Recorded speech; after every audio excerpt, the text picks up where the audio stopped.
Real quick, I want to say one thing about the other side of this trade.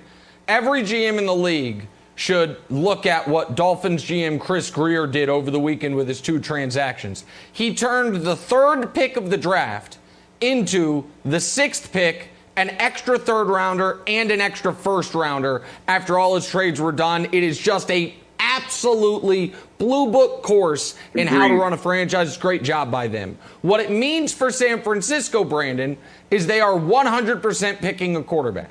They spent 3 first-round picks on the 3rd pick of the draft. We know they're picking a quarterback.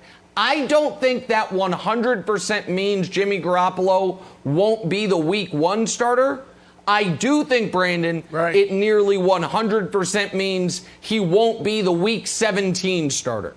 And Jimmy has to know that. Ooh. And how that lands at his doorstep, to me, is interesting. Now, maybe they hold on to him unless there's a quarterback injury in the offseason, someone offers them a trade. Maybe if they, depending on who they draft, they don't think they're immediately pro-ready. Wow. But Jimmy knows he has at most 12 games left as a Niners starting quarterback. Yeah. And I don't know if he's going to want to sign up for that, Brandon. Well, this takes me back to 2005. Here you talking about, he can be the week 1 starter, but may not finish week 17 as the starter.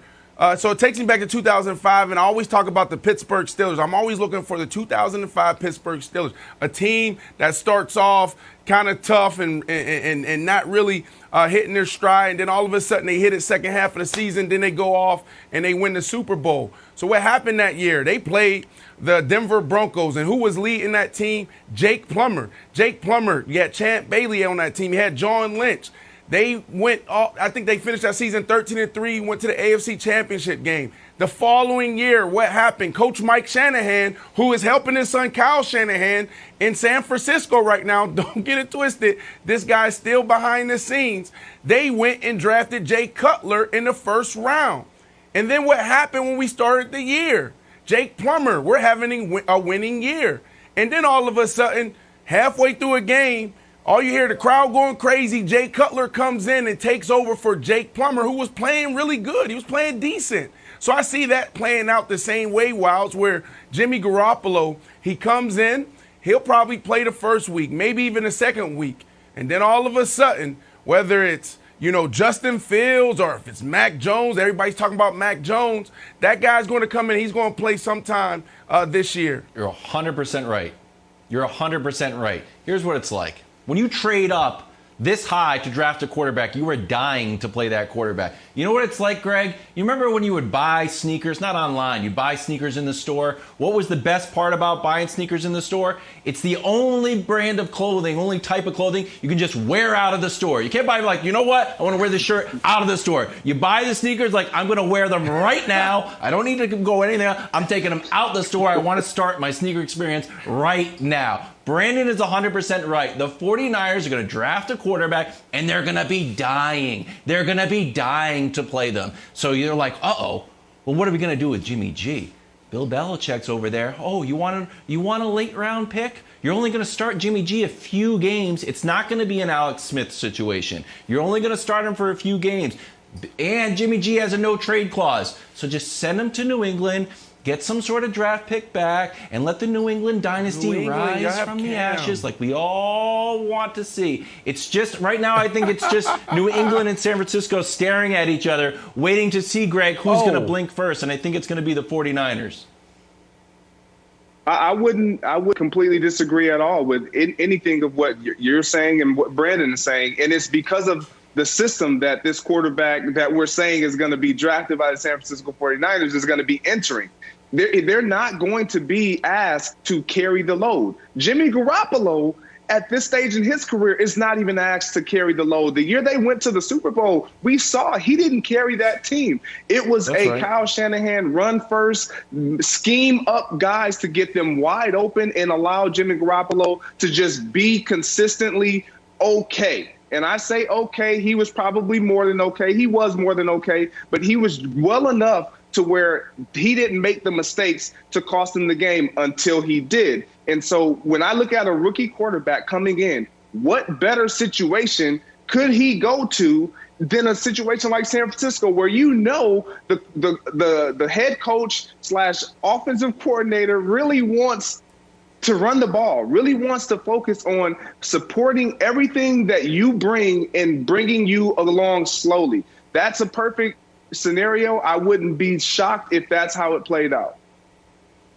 I think one of the reasons, though, that the Niners might be planning to hold on to Jimmy Garoppolo through the season, even if he's not the starter through the season, is the number of the quarterback list, the teams that need a quarterback. That list expands greatly a year from now. Right now, New England is obviously the team everyone's associating with them. I also would add the team Brandon was just talking about in Denver, who doesn't know if they're going to be able to draft their quarterback, but obviously needs one. But if you're San Francisco, right, you're probably thinking, well, but a year from now, Pittsburgh definitely gets added to that list. New Orleans, a year from now, might be on that list if Jameis doesn't work out.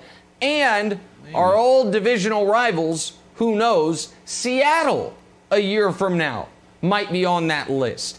And so I don't feel like San Francisco feels like, Brandon, we have to do this immediately unless, and this is what I want your opinion on, unless Jimmy Garoppolo comes to him and says, guys, unless Jimmy wants I'm out of here. Yep.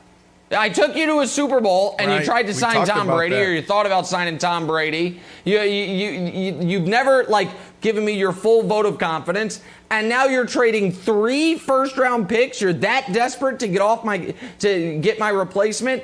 Do you think there's a possibility that Jimmy Garoppolo forces John Lynch to make a move? We talked about this 2 weeks ago. Why hasn't he done that already? You keep flirting with all these quarterbacks the last 3 years, and you haven't stood up and said, you know what, maybe I need to find another destination for myself and my talents. He hasn't done that, so I think he's going to stay there. And I think the San Francisco 49ers look at this as the perfect situation for their quarterback. Zach Wilson's there, but obviously the Jets are sitting at 2. They'll probably take him. Justin Fields, another good quarterback that can fill this spot.